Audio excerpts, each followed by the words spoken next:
આપણે ગઈકાલે lesson number 7 સ્વાતંત્ર્યોત્તર Bharat જોઈ ગયા હતા. એમાં છેલ્લે થોડાક પોઈન્ટ બાકી છે, જોઈ લઈએ. આપણે ગઈકાલે ભારતમાં વિજ્ઞાન અને ટેકનોલોજી ક્ષેત્રે સ્ત્રીઓનો ફાળો એનું જોડકું જોયું હતું. સ્વતંત્રતા વખતે અનાજ માટે પરાવલંબી રહેતા આપણા દેશમાં આઝાદી પછી નોંધપાત્ર વસ્તી વધારો થવા છતાં કૃષિ ક્ષેત્રે ભારતમાં થયેલ હરિયાળી ક્રાંતિના પરિણામે અનાજ ઉત્પાદન ક્ષેત્રે ભારતનું સ્વાવલંબન એ મહત્વની સિદ્ધિ ગણી શકાય. જ્યારે આપણો દેશ આઝાદ થયો 1947માં, ત્યારે સ્થિતિ એવી હતી કે આપણે આપણા દેશમાં, આપણો દેશ ખેતી પ્રધાન દેશ કહેવાય છે, છતાં પણ દેશમાં જે 37 કરોડની વસ્તી હતી એના માટે પૂરતું અનાજ નહોતું. અનાજ આપણે વિદેશથી આયાત કરવી પડતી. આયાત એટલે સમજે, વિદેશમાંથી આપણા દેશમાં કોઈ વસ્તુ મંગાવવામાં આવે એને આયાત કહેવાય, અને આપણા દેશમાંથી બીજા દેશમાં વસ્તુ મોકલવામાં આવે એને નિકાસ કહેવાય. વિચાર કરો, આપણો દેશ ખેતી પ્રધાન દેશ હોવા છતાંય આપણા દેશમાં અનાજની આયાત કરવી પડતી, વિદેશથી મંગાવવું પડતું. અત્યારે પરિસ્થિતિ એવી છે કે આઝાદીના 75 કે 77 વર્ષ પછી, આઝાદીના 75 વર્ષ પછી આજે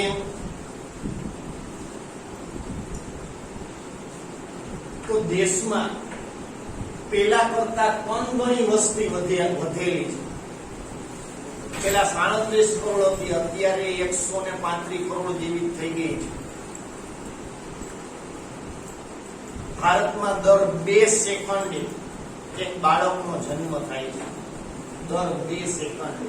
તમે 10માં આવશો, 10માં તમને પોઈન્ટ આપ્યો છે ઇકોનોમિક્સમાં કે ભારતમાં વસ્તી વધારાનો દર 1.9% છે.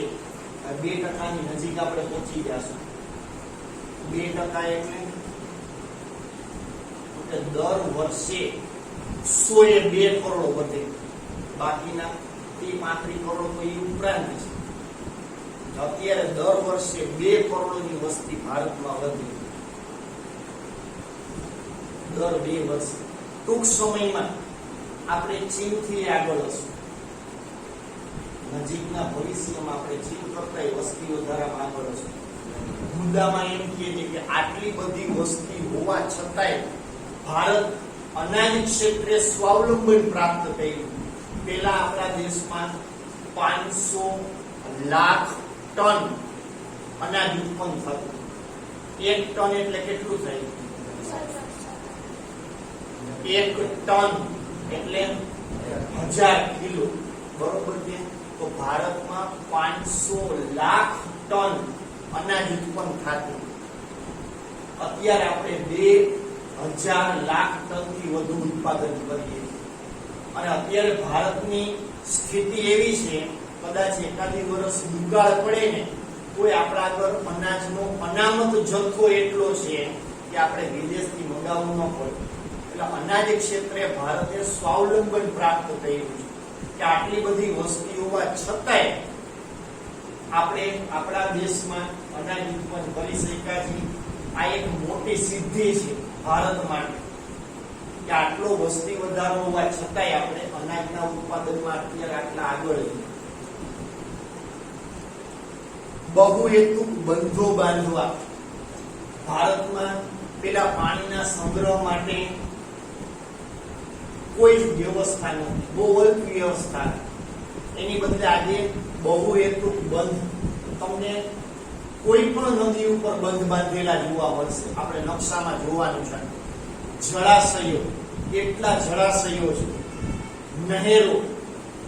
હવે લોકોને એક વસ્તુ સમજાઈ ગઈ કે કોઈ પણ સારી ખેતી માટે તો કે સિંચાઈની સગવડ કરવી જ પડે. હવે ભારત સરકાર આ વસ્તુ તરફ આગળ વધી રહી છે કે એને ધ્યાનમાં છે કે કઈ નદીમાં ભયાનક પૂરો આવે છે. પૂર આવે એ બધી જ નદીઓમાં એ શું કરે છે તો કે કા નેર કાઢે કા બંધ બાંધી દે એક વિકસિત એટલે તો બધા બરોબર કે જ્યારે પણ પૂર આવે તો ઈ પાણી છે બીજી નહેર મારફતે બીજી નાની નદી મારફતે બીજે પહોંચાડે અથવા જે નદી સુકાયેલી હોય કે જે માત્ર મોસમી નદી કહેવાય. મોસમી નદી એટલે એમાં ચોમાસામાં જ પૂર આવે, ચોમાસામાં પાણી આવે, પૂર નહીં, બાકી તો સુકાયેલી પડી. તો આવી નદીમાં એ મોટી નદી જે ભયંકર નદીઓ છે ત્યાં પૂર આવે તો એ નદીઓના મુખ મોડી દે કે જેથી પૂરથી એ રક્ષણ મળે અને લોકોની જાનહાનિ એ ટળે અને લોકોને પાણી એ મળે. અને બીજું એક વસ્તુ એ કરે છે કે બંધ બાંધાય કોઈ પણ મોટી નદી હોય, દાખલા તરીકે મોટી નદી છે તો નદીમાં શું કરે તો કે થોડે અંતરે બંધ બાંધી, થોડે અંતરે બંધ બાંધવા એટલે દાખલા તરીકે નદીમાં પાણી આવ્યું અહીંયા બંધ બાંધેલો હોય, અહીંયા ઉપર સુધી બંધ હોય તો પાણી છે બંધ છે ત્યાં લગી તો પડ્યું જ રહેવાનું. એનાથી પાણીની સપાટી વધે તો ઓલી બાજુ જાય એટલે આટલા વિસ્તારમાં પાણી પણ સંગ્રહાયેલું રહે. આજુબાજુની જમીન છે, આજુબાજુના કુવા છે એને પાણી મળતું. વળી આગળ જાય તો આની સપાટી અહીંયાથી અહીંયા સુધી જે છે વળી ન્યાય પાણી ભરાયેલું રહેશે. આમ જુદા જુદા અંતરે નદીમાં પાણી ભરાયેલું રહે. પેલા શું સ્થિતિ થતી, બંધ નહોતા બાંધ્યા ત્યારે પાણી આવ્યું બધું વહી પછી નદી હાવ ખાલી, તમે ટેસ્ટથી ત્યાં રમતા હો. એની બદલે હવે નદીઓમાં પાણી ભરાયેલા રહે છે, હાવ નદી પૂરી થતી નથી. આપણે તમે રંગમતી નાગમતી બાજુ જાઓ તો ખાલી નજર કરજો, જો અહીંયા નાગેશ્વર ઘોડાનો અજીરો છે ત્યાં બંધ બાંધેલો બરોબર છે. એ બંધ બાંધેલ છે એના કારણે શું થાય, ભલે થોડું ઘણું પાણી તો એમાં રહે જ. વળી પાણી પૂર આવશે, નદી આવશે ત્યારે તો કે જો ઓલી બાજુ તમે વિક્ટોરિયા પુલની ઓલી બાજુના ભાગમાં જોશો ને તો ત્યાં પાણી ભરાયેલું. શું કામ? કારણ કે અહીંયા આગળ બંધ બાંધેલું છે, ત્યાં બંધ બાંધેલા, જુદા જુદા અંતરે બંધ બાંધેલા હોવાને કારણે ત્યાં પાણી ભરાયેલું છે. જળાશયો રણજીત સાગર છે, પછી જામનગરને પાણી પૂરું પાડવાનું કામ બે ડેમ કરે, એક રણજીત સાગર ને બીજો કયો છે સસોડા. નહેરો જળ સંચય ઉપરાંત કૃષિ વૈજ્ઞાનિકોને કૃષિ ક્ષેત્રે કાર્યરત ટેકનોલોજીનો ઉપયોગ. હવે આપણે આ પાણીના સંગ્રહ કામ તો કરીએ જ, જળ સંચય કહેવાય, જળ સંચય કરીએ પણ છતાંય તમને આશ્ચર્ય થશે 10માં મુદ્દો આવશે. જે કુલ વરસાદ વરસે છે ને, કુલ વરસાદ 100% વરસાદ વરસે, આપણે પાણીનો સંગ્રહ કેટલા ટકા કરી શકીએ છીએ? એક તમે કાલ્પનિક આંકડો કયો છો તમારી ઈચ્છા પ્રમાણે, આપણે કેટલા ટકા પાણીનો સંગ્રહ કરી શકતા હશું? કોઈ પણ એક આંકડો તમને મગજમાં આવતો હોય બોલો. 10%. બીજા કોઈ? માત્ર 7% જ પાણીનો સંગ્રહ આપણે કરી શકીએ. જે કુલ વરસાદ પડે છે એનું માત્ર 7% પાણીનો આપણે સંગ્રહ કરી શકીએ. બાકીનું 93% પાણી તો કે નદી મારફતે દરિયામાં પાછું વહી જાય છે. શું કામ? કારણ કે આપણે જળ સંચયનો અભાવ છે. એટલે સરકાર છે વારંવાર એક વસ્તુ કહેતી હોય છે કે તમે પાણીનો વધુમાં વધુ સંગ્રહ કરતા શીખો. ઘર બનાવો, ઘરમાં ટાંકો, ટાંકો એવું બનાવો, વરસાદના પાણીનો સંગ્રહ થઈ શકે. અને ઘણા જાગૃત લોકો શું કરે છે, વરસાદ આવે એટલે એની અગાસી ઉપર જે પાણી પડતું હોય એનું જે પાઇપ હોય, પાઇપ સીધો બોરમાં જ નાખી, પાણી લીધું બધું ક્યાં ઉતરે? બોરમાં. એના ફાયદા કેટલા? કે બોરનું તળિયું ઉપર આવી જાય, અને બીજું કે પાણી વધારાનું પડે શેરીમાં ગારા કીચડ થતા હોય એ થાય નહીં.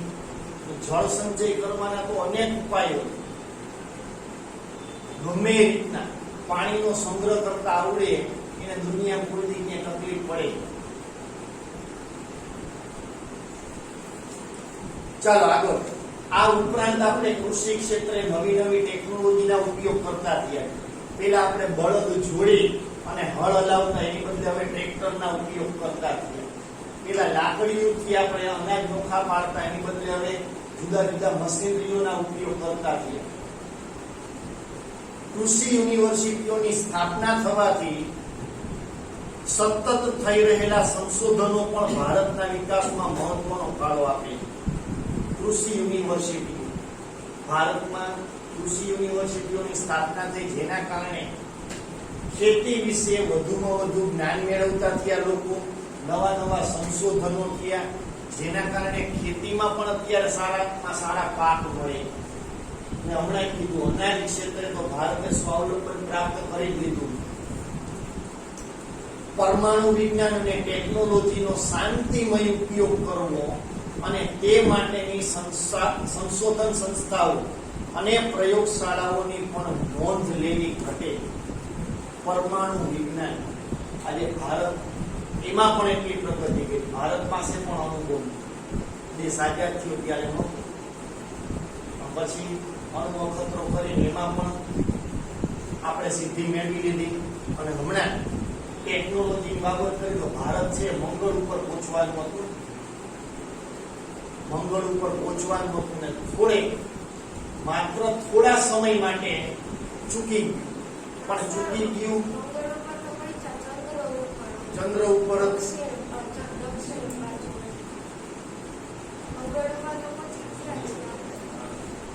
જોજો, મને યાદ નથી એક્ઝેક્ટ, પણ ટૂંકમાં આપણે જે કાંઈ પ્રોજેક્ટ હતો આપણે ત્યાં સુધી નિષ્ફળ નથી ગયા. જોજો, આપણે એટલી ખબર પડી ગઈ કે આપણે અહીંયા સુધી જવાનું હતું, તો હજી થોડીક મહેનત કરવાની. આ તમારા પરિણામ જેવું. તમે 8મા ધોરણમાં તો કે 95% ધાર્યા હતા, આવ્યા કેટલા? 91%. તો ફેર કેટલાનો છે? 4%.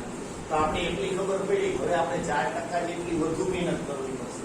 તમને 91%નો અનુભવ તો થઈ ગયો કે હું રોજ 5 કલાક વાંચતા કે 6 કલાક વાંચતા, એની બદલે હજી એકાદ કલાક વધારવાની જરૂર છે, કે જેના કારણે મારે અહીંયા સુધી પહોંચવું પડે.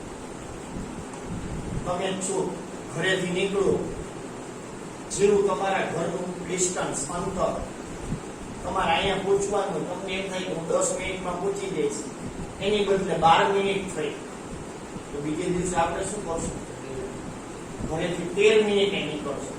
રસ્તાની વાહન કે આટલું આવે તો આપણે અહીંયા આપણા ટાઈમે પહોંચી. તો આ એક જાતનો શું થઈ ગયો? પ્રયોગ થયો. અહીંયા તમને ટેસ્ટ લઈએ તેનું કારણ શું? તમને ખબર પડે કે આ 20 માર્કની ટેસ્ટમાં હું ક્યાં છું.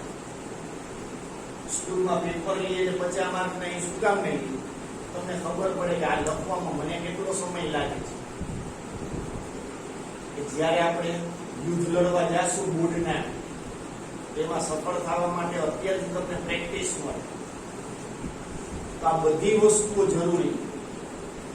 પરમાણુ વિજ્ઞાનની વાત કરીએ તો પરમાણુમાં પણ આપણે સારામાં સારા શસ્ત્રો ભારત પાસે છે, હજી પૂરતા પ્રમાણમાં નથી. અને ભારત કોઈ સાથે યુદ્ધ કરવા માંગતું નથી. વિજ્ઞાનની વાત કરીએ તો વિજ્ઞાન ક્ષેત્રે ભારત છે સારામાં સારી પ્રગતિ કરી. આખા વિશ્વએ નોંધ લીધી છે. ભારતના સારામાં સારા વૈજ્ઞાનિકો આપણે આગળ આપો યાદી જોઈએ. મિસાઇલ ક્ષેત્રે ભારત જેટલી પ્રગતિ બીજા કોઈ પણ દેશ પાસે નથી. કારણ કે હાવ શૂન્યમાંથી સર્જન કરીને આપણે દેખાય, અને છેલ્લા 75 વર્ષમાં આપણે આ બધું કરી દેખાય દુનિયાને. અને આવડી મોટી વસ્તી સાથે, જેમાં આટલી ગરીબી, આટલી બેરોજગારી હોવા છતાં આટલી પ્રગતિ કરી. ભારત દેશની જે પ્રગતિ છે એ ઓછી નથી, પણ આપણે વસ્તુ એક જ ગણે છે. એક તો ભારતના લોકો જે જોઈએ એટલા સાક્ષર નથી, અને બીજું આપણા દેશમાં પૂરતા પ્રમાણમાં એટલી સગવડો નથી, અને આમે વસ્તી વધતી ગઈ છે. 10માં બધાય પોઈન્ટ આવશે તમારે ભણવાના.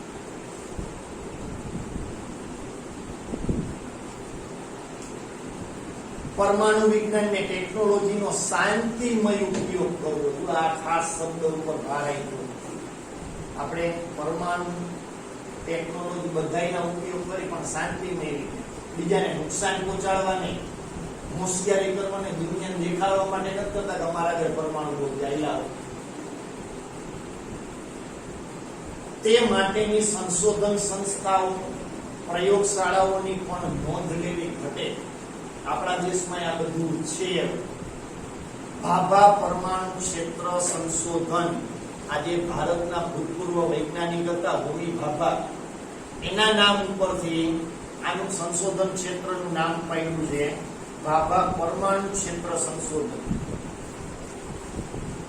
ઉપરાંત વૈજ્ઞાનિકો, એન્જિનિયરો અને ટેકનોક્રેટોના સંયુક્ત પુરુષાર્થ વડે બાંધવામાં આવેલા પરમાણુ મથકો દ્વારા ઉર્જાની માંગને પહોંચી વળવા આપણે સફળ રહ્યા છીએ. એટલું જ નહીં, સંરક્ષણ ક્ષેત્રે સંરક્ષણ માટે પણ રાજસ્થાનના પોખરણમાં 2 વખત કરવામાં આવેલા અણુ ધડાકાની નોંધ સમગ્ર વિશ્વએ લેવી પડી છે. આપણે પરમાણુ મથકો ઊભા કર્યા છે એ ઉર્જાની માંગને પહોંચી વળવા માટે કર્યા છે.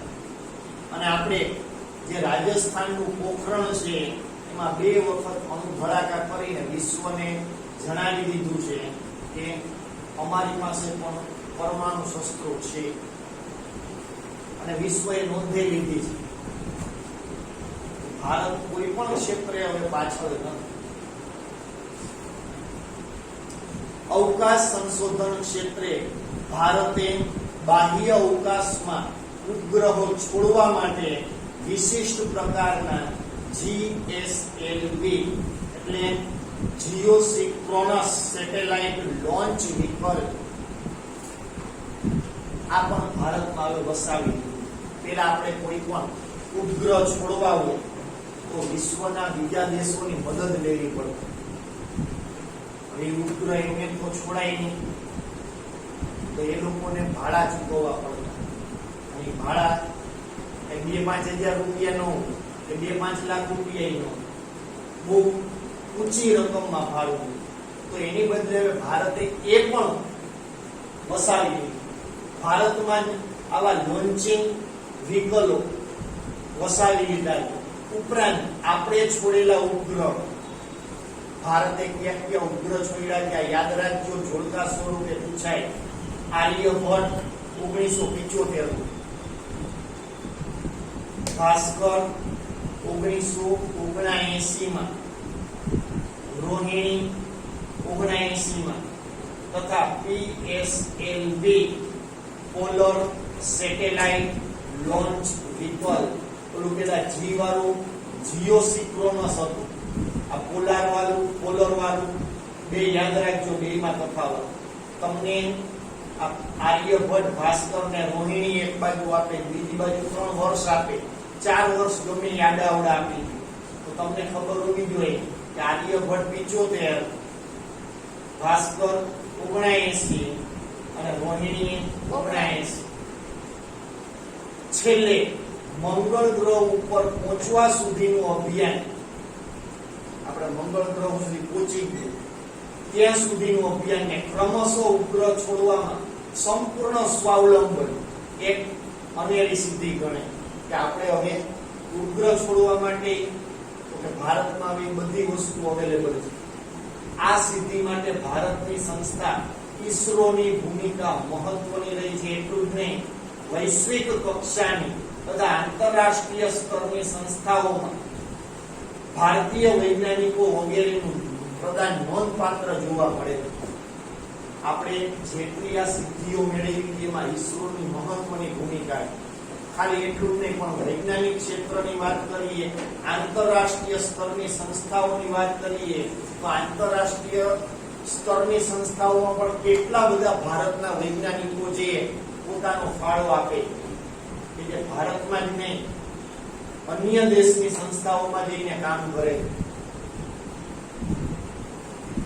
સંદેશા વ્યવહાર ક્ષેત્રે telephone, computer, internet, mobile phone, smartphone, tablet, fax, email, Twitter અને કમ્પ્યુટર, વોટ્સએપ, ફેસબુક, ઇન્સ્ટાગ્રામ દ્વારા ભારત વિશ્વના અન્ય પ્રગતિશીલ દેશોની હરોળમાં આવી ગયું. સંદેશા વ્યવહારની જેટલી આપણે ચર્ચા કરી એટલી ઓછી. તમે જાણો છો પેલા સંદેશા વ્યવહારની સ્થિતિ કેવી હતી કે કોઈ એક જગ્યાએ કોઈ સુખદ કે દુઃખદ સમાચાર હોય એ બીજે ગામ બીજે દેશ સુધી પહોંચાડવા માટે બહુ લાંબો સમયગાળો થાય. સારામાં સારી ટપાલની સુવિધા આવ્યા પછી અઠવાડિયું થતું. છેલ્લે 3 દિવસ સુધીનો સમયગાળો હતો. મને યાદ છે તમે કોઈ એક રાજ્યમાં તમે ટપાલ લખો તો 3 દિવસે પહોંચે. પણ હવે અહીંયા તમે મેસેજ કરો દબાઈ બધું સીધું હા થાય. અને હવે તો મેસેજ ઓછું થઈ ગયું, સીધો વિડીયો કોલ જ થાય. તમે અહીંયા બેઠા વિશ્વના કોઈ પણ ખૂણે જ્યાં નેટની સુવિધા હોય ત્યાં તરત જ તમારા સ્નેહીજનો, તમારા વડીલો સાથે સરળતાથી વાત કરી શકો. તો આ સંદેશા વ્યવહારની પદ્ધતિ છે એ ખૂબ જ આધુનિક ને ઝડપી બની. પેલા તમારે ભણવામાં આવતું તો પત્ર લેખન આવતું, એની બદલે હવે એમાં પણ સુધારો થઈ ગયો. ઈમેલ લેખન આવી. શું કામ? પત્રની જેમ જ ઈમેલ લખાય, થોડા ફેરફારો. ઈમેલ એના માળખા મુજબ લખાય છે. તમને તમારા અંગ્રેજીના સાહેબ શીખવશે, એમાં મારે ડિટેલમાં જવાની જરૂર નથી કારણ કે વિષય પરિવર્તન થઈ ગયા. હું એમાં જઈશ તો અંદર લખું સરોડી ન જાગી જશે. ચાલો મૂળ વાત ઉપર આવીએ. વિષયની ચર્ચા કરતો ઈમેલ સંદેશા વ્યવહાર. આપણે સંદેશા વ્યવહાર ઉપર જ જઈએ તો પત્ર લેખન છે બેયમાં ફેર માત્ર માળખા.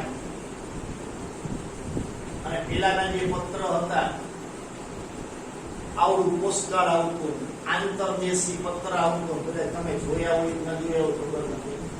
પણ હવે આધુનિક સુવિધાઓ આવી જવાથી ઈમેલ છે અથવા આપણે સંદેશા વ્યવહારમાં તમે જુઓ છો વોટ્સએપ ને ફેસબુક ને ઇન્સ્ટાગ્રામ, આ બધું ટ્વિટર ને એટલી બધી વસ્તુ આવી ગઈ છે કે આપણે સામે એમાં ઓપ્શન આવી ગયા છે એમાંથી મેસેજ કરવો. તમે માત્ર મોબાઈલ, હવે સ્માર્ટફોન ને મોબાઈલ ફોન ને આ બધી ફોન સામાન્ય વસ્તુ થઈ ગઈ, બધાય વાપરતા થઈ ગયા. તમે એમાં જુઓ ને પ્લે સ્ટોર નામની એપ્લિકેશન આવે છે, એમાં 5 કે 7 લાખથી વધુ એપ્લિકેશન છે. કેટલી? 5 કે 7 લાખ એપ્લિકેશન માગો ઈ મળે.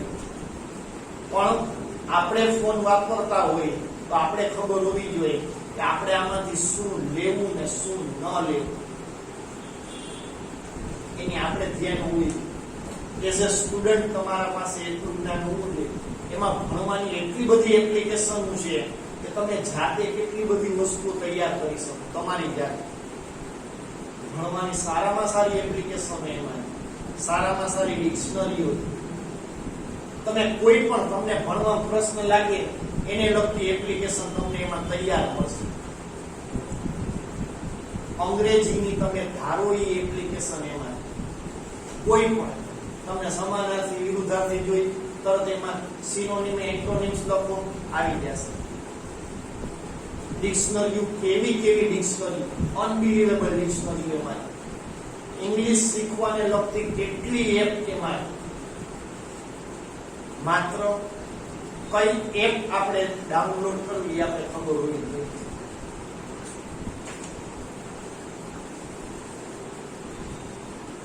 એટલે આ બધી વસ્તુ કમ્પ્યુટર ક્ષેત્ર કયો, ટેબ્લેટ, સ્માર્ટફોન, ઇન્ટરનેટ, હવે બધામાં ભારત એટલું આગળ વધી કે વિશ્વના જે વિકસિત દેશો છે ને એની હરોળમાં પહોંચી ગયું છે.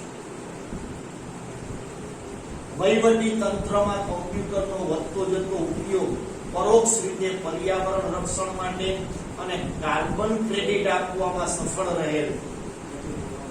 વહીવટી તંત્રમાં પણ કોમ્પ્યુટરનો એટલો બધો ઉપયોગ થતો જાય છે. તમે કોઈ પણ ક્ષેત્રમાં જાઓ ત્યાં તમને કોમ્પ્યુટર જોવા મળશે. કોઈ પણ ક્ષેત્રમાં તમે જ્યાં જાઓ ત્યાં બિલ બનાવવા માટે એ લોકો કોમ્પ્યુટરના ઉપયોગ કરતા થઈ ગયા. હવે હાથથી બિલ ભાગ્યે જ કોઈ જગ્યાએ બનાવતા હશે.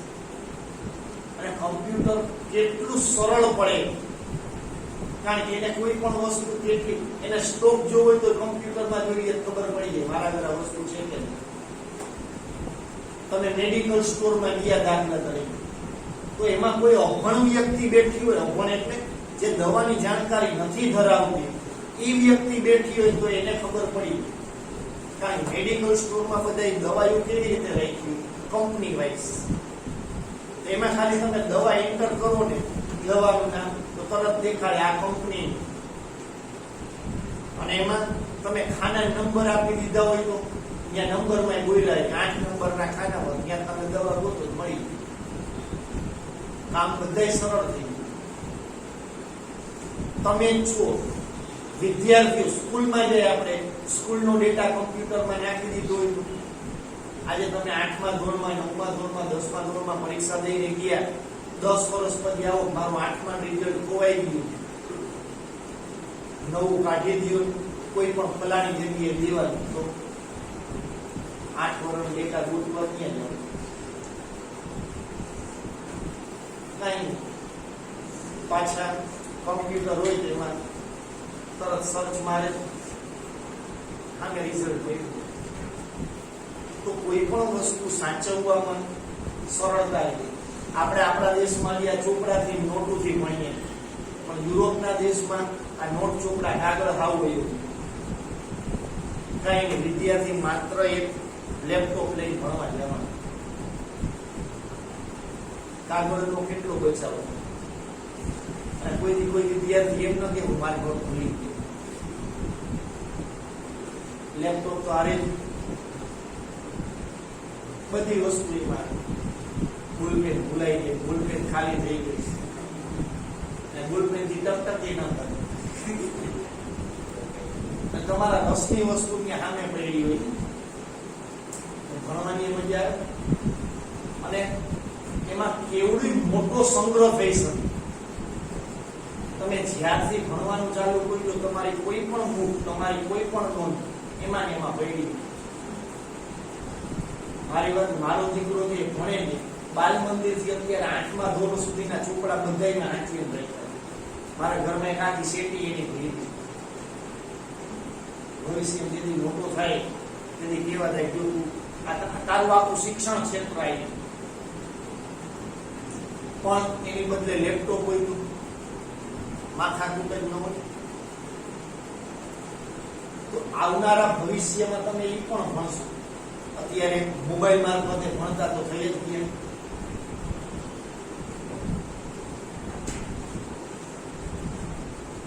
અને કોમ્પ્યુટરનો વધતો જતો ઉપયોગ પરોક્ષ રીતે, એટલે બીજી રીતે જોવા જાય તો પર્યાવરણ રક્ષણ માટે તથા કાર્બન ક્રેડિટ આપવામાં સફળ રહ્યું. કારણ કે કોમ્પ્યુટર આવ્યા પછી કાગળનો ઉપયોગ તો કે ઓછો થઈ ગયો, એટલે એ ક્રેડિટ પણ કોમ્પ્યુટરને દેવી પડે. ઉદ્યોગો, ઉર્જા, કૃષિ અને આરોગ્ય વગેરે ક્ષેત્રોમાં બાયોટેકનોલોજીનો ઉપયોગ અને તેમાં સતત થઈ રહેલા સંશોધન અને વિકાસના લીધે ડિજિટલ ઇન્ડિયા અને મેક ઇન ઇન્ડિયાના સૂત્ર વિશ્વ પ્રસિદ્ધ બની રહ્યા છે.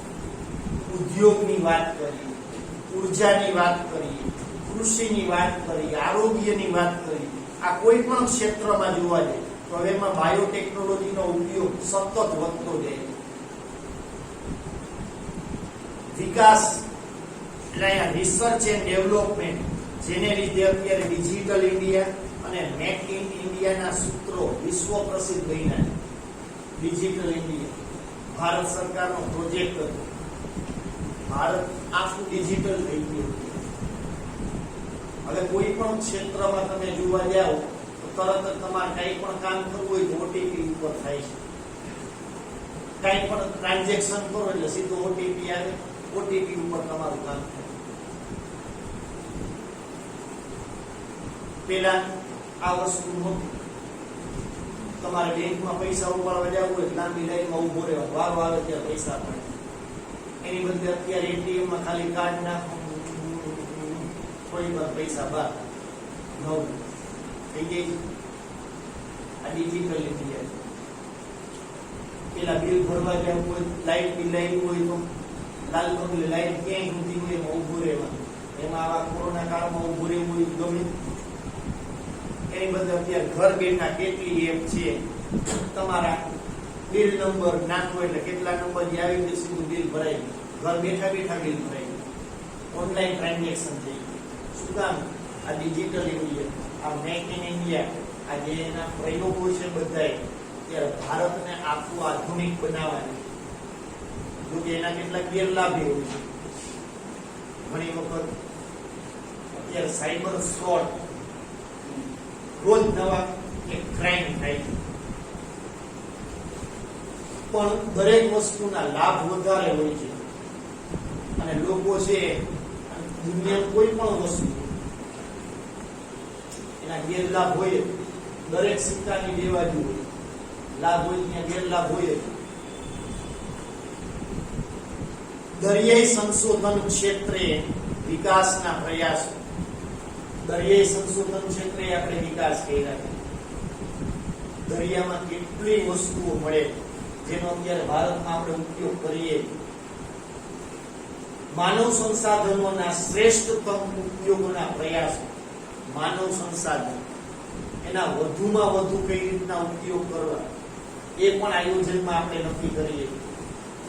દર 5 વર્ષે યોજનાઓ બને ત્યારે ભારતની વસ્તીને ધ્યાનમાં લેવામાં આવે.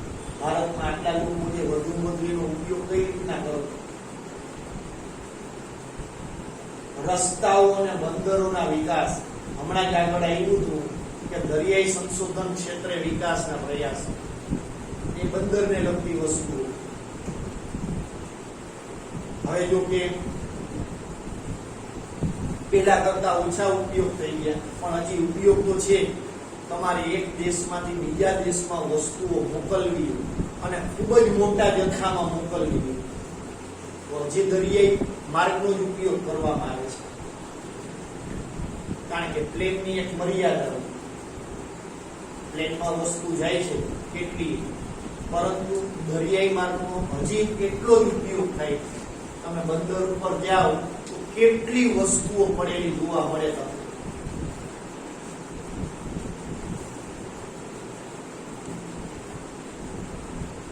તથા શિક્ષણ અને આરોગ્ય ક્ષેત્રે માનવ જીવનના સર્વાંગી વિકાસ માટે થઈ રહેલા પ્રયાસો. સીમાચીન સ્વરૂપે શિક્ષણમાં પણ કેટલી બધી આધુનિકતા આવી ગઈ. પેલાનો વિદ્યાર્થી છે એ જંગલમાં, વનમાં, આશ્રમ શાળામાં ભણતો. એની બદલે હવે આધુનિક સ્કૂલમાં, એસી વાળા ક્લાસમાં, મોબાઈલમાં ભણતો થઈ ગયો. વિકાસ જ છે. આરોગ્યની વાત કરીએ તો આરોગ્યમાં પેલા કેવી સુવિધાઓ હતી, હવે કેવી સુવિધાઓ. અત્યારે એટલા આધુનિક યંત્રો આવી ગયા કે માણસને ક્યાં કઈ જગ્યાએ રોગ છે તરત કમ્પ્યુટરમાં જોઈ ગયું. અને એ ઉપરાંત આખું ઓપરેશન થતું હોય તમે ટીવી ઉપર જોતા હો. આપણા આખા શરીરના ફોટા લઈ લઈએ, કેવી મશીનરીઓ તમે પિક્ચરોમાં, સિરિયલોમાં જુઓ છો. તમને એવા મશીનમાં નાખે તમને એમ થાય હોય કે અહીંયા જ પડ્યા છે, ઘરે જવું નથી. અને અત્યારે તો પરિસ્થિતિ એવી છે કે ભારતની સૌથી શ્રેષ્ઠ 5 સ્ટાર ને 7 સ્ટાર હોટલો છે, એનું એક દિવસનું જે ભાડું હોય ને 25,000 રૂપિયા હોય છે. એક જ દિવસનું ભાડું કેટલા? 25,000 70,000 રૂપિયા ભાડાવાળી હોટલો છે. ત્યાં તમે 24 કલાક રોકાવો એટલે 24 કલાકનું ભાડું કેટલું? 70,000 રૂપિયા. 24 કલાક પછી નવ. આવી હોટલ પણ ત્યાંની સુવિધાઓ એવી એ હોટલો કરતા અત્યારે હોસ્પિટલો મોંઘી થઈ ગઈ છે. હોસ્પિટલમાં તમે 24 કલાક રોકાવો તો 70 લાખ રૂપિયા પચાવે. અત્યારે હોસ્પિટલોમાં જે સુવિધાઓ આપવામાં આવે છે, અત્યારે હોસ્પિટલને વેપાર કરીને એક નાનો એવો વિડીયો આવ્યો હતો. એનો વ્યક્તિનો બાળક છે એને હોસ્પિટલમાં દાખલ કર્યું, કંટાળી ગઈ. કે હોસ્પિટલ એટલે કે કાંઈ નહીં, 5 સ્ટાર કતલખાનું. કાંઈથી તમે હાજે હારા માણસ મોકલો, ઓલી બાજુ કપાઈ ના સામે તમારે બિલ તો કેવું બનાવે એ ઈચ્છા પડે એવું બનાવે. અત્યારે હોસ્પિટલમાં મહિલા પછી 12 કલાક રાખે, ક્યાં તો કે બિલ વ્યવસ્થિત બને. સ્ટિંગ ઓપરેશન કહેવાય ને, સ્ટિંગ ઓપરેશન પર મરેલાને લઈ જાય તો એના તંતંદી રાખે, એને દવાઈ દેતા હોય. આપણે ખબર ને કેવી દવાઈ દેતા હોય.